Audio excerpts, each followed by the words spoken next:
Pantanal tem sofrido impactos severos em consequência das queimadas dos últimos anos e da seca antecipada em 2022. Em alerta publicado neste mês, o Instituto SOS Pantanal, uma das principais entidades de promoção e de conservação do bioma, afirma que o risco para incêndios na região está no nível muito acima do esperado desde o início do ano, devido à antecipação da seca. Nos últimos anos, o período de seca tem começado cada vez mais cedo, devido aos baixos volumes de chuvas e em consequência de incêndios frequentes. Sobre esse assunto, nós vamos conversar agora com o Gustavo Figueroa. Ele é diretor de comunicação e biólogo do Instituto SOS Pantanal e fala com a gente ao vivo, direto de São Paulo. Gustavo, boa noite para você. Boa noite, tudo certo? Tudo certo, obrigado pela sua participação. Quer dizer, essa é uma notícia triste que a gente percebe em relação ao meio ambiente. Mais uma vez, parece que a situação está cada dia se complicando mais, né, Gustavo? Com certeza. Principalmente se a gente vê esse cenário no Pantanal Sul desse ano, que não teve cheia. Então, o Pantanal ele depende desse regime de cheia e seca para ser moldado, né? E quando a seca prevalece muito, a gente vê o cenário para incêndios florestais agravado. Como é que está a situação nesse momento, lá no Pantanal? No momento, o Pantanal Sul não registra focos preocupantes, né? O último foco de incêndio fora de controle, que agora está sob controle, foi na região do Parque Estadual do Pantanal do Rio Negro, ali na região do Abobral. Cerca de 28 mil hectares foram consumidos em chamas, mas o momento no Pantanal, os focos de incêndio, eles estão sob controle, não tem nenhum foco grande que saiu de controle como esse do Parque Estadual do Rio Negro.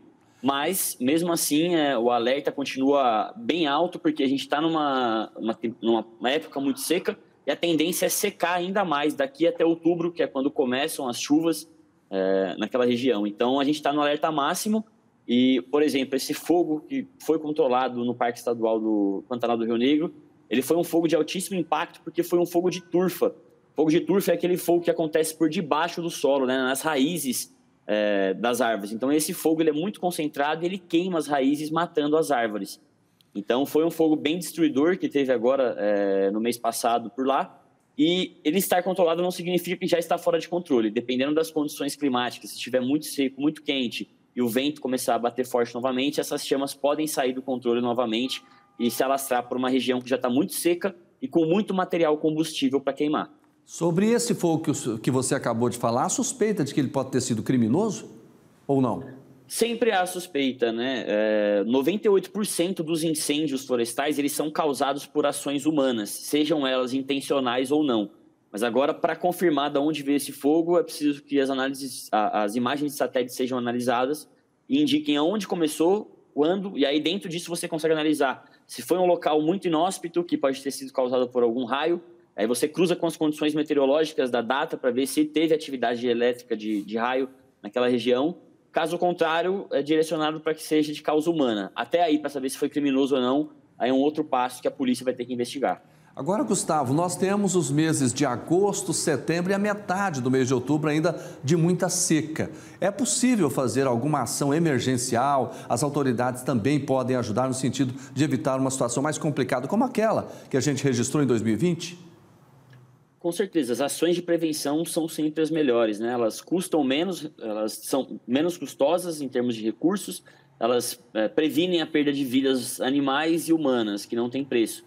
Então, as ações preventivas são a preparação de aceros, que são as limpezas, né, de áreas, por exemplo, ao lado de estradas, para que o fogo não comece lá e vá para dentro da mata, a preparação dos brigadistas, contratação de brigadistas e uma manutenção dessas áreas. Então, existem sim ações preventivas, mas eu acho que a mais importante delas, que não foi feita esse ano no Mato Grosso do Sul, infelizmente o órgão, o IMASU, ele não conseguiu agilidade na permissão do manejo integrado do fogo, que são planos onde a gente faz queimas controladas, né, todas acompanhadas pelos órgãos fiscalizadores, para consumir o material combustível antes que o fogo chegue, de uma forma controlada. Então, isso é a principal ação de prevenção que precisa ser feita ainda. Essa não foi feita. Aquelas outras que você acabou de citar, elas foram feitas ou não?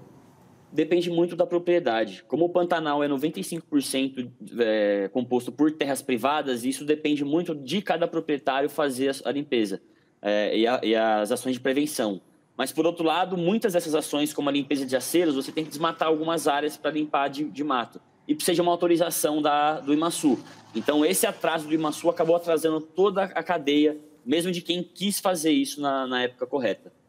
Tá certo. Gustavo, muito obrigado pela sua participação aqui no Jornal Brasil hoje. Tenha uma boa noite. O prazer foi todo meu. Boa noite a todos.